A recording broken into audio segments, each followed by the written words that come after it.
Қайырлы күн баршаңызға. Видео басталмастан менің арнама жазылып, лайк басып, комментарий қалдырып кетіңіздер. Алла бұйыртса 2025-ке дейінгі жақсы пландар мен жақсы нәтижелер өте көп. Солардың барлығын жүзеге асыруымыз керек. Алла қаласа, сіздер тек қана менің арнама жазылып, лайк басып, комментарий қалдырып отырсаңыздар болғаны. Алла бұйыртса, енді келесі жылға пландардың бірі ең бірінші тауық қора салу керек бізге. Ең бірінші план сол, тауық қораны үлкейту керек. Содан кейін екінші мәселе, тағы да породада тауықтарды алып келу керек. Манағыдай жұмыртқа бағытында бар, инкубационныйға жұмыртқа сататын бағыты бар. Сондай породаларды тағы да алдыртуымыз керек, Алла бұйыртса. Қазір соның барлығын пландап жатыр. Қазір соның барлығына ақша жинап жатырмыз. Қазір міне температура плюс 15 болып тұр қазір бізде. Тауықтарымыз шүкір жұмыртқа туып жатыр. Сосын біреулер сұрап, капустың пайдасы не болды сонымен деп. Капустың пайдасы өте көп екен. Мен алдында да ілгем, осы да тағы ілдім, екі жаққа да ілдім. Осы капустаны қойғалы бері тауықтарым жайлап бұрынғысына қарағанда жұмыртқа туылары өте үлкейіп жатыр, көбейіп жатыр деген сияқты ғой. Басында азғантай еді, қазір одан сайын көбейіп жатыр. Кешегі алып келген, жаңадан алып келген Адлер балапан тауықтарымыз бар. Енді 8 айлық деді, сосын 1 жылдық деді. Кеше 1-2 рет не алғам, анандай кішкентай жұмыртқа алғам. Сол 8 айлық тауықтар жаңадан туып бастап жатқан сияқты.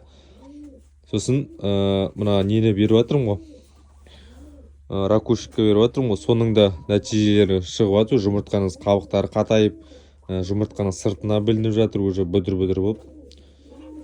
Сол айтатын жаңалық пока осы. Келесі жылға Алла бұйыртса 2025-ке дейін жақсы нәтиже көрсетеміз деген ойдамын. Соған сіздер де менің YouTube каналыма және де TikTok каналыма тіркеліп, барынша қолдасаңыздар, нұр үстіне зор болатын еді. Пока осы бізде жаңа айтпашы, қоян туды. Мен сіздерге ұмытып кетіп отырмын. Кәдімгі қатыным босанғандай қуандық қоян туғанда. Бірақ кеше түнде жұмыстан келдім, таңғы 4 шамасында. Ол примерно қоян дейтін 2,5 мен 3,5-ның арасында туылған қоян екені көрініп тұр. Кеше келдім, кеше суын бердім. Су бәрі төгіп тастаған ғой. Жем суын түнде кеше таңғы 4-те келіп бердім.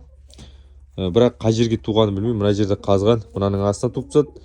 Или анау жерге туып тастады. Қоян анау жерден шықпайды, сосын мына жер екі жерден жүр, осы екі жерде. Мен уже жақындасам осы екі жерге қатты жүріп кетті. Қазір капуста беріп жатырмын. Нақты енді ұстаған жоқпын қолмен. Қолмен қоян ұстаса, қоян баласын жеп қояды деп естіген өзімнің оқырмандарымның арасынан. Сол себепті қоянды әлі ұстап көрген жоқпын, балдарым. Сол пока осы бізде жаңалық, осындай жаңалықтар болып жатыр. Енді мен іздеп жатырмын, қазір австралиялықтың тауықтарын іздеп жатырмын. Қазір менде 7 тауық бар. Енді маған 8 тауық болса, 15-ке 2 ұстағым келіп тұр. Сосын мына әтеш шауат адамға. Қара, бұрынғы әтешім сияқты шауып тұр уже. Мынау енді кеше Қазалыдан алдыртқан Ғалымжан ағамыз бар ғой. Соның екі әтешінің, бір әтеш өліп қалды, енді екінші әтеші осы. Анау линия кімдікі? Ғабиттікі Қазалыдағы. Осы біз, күчі болды.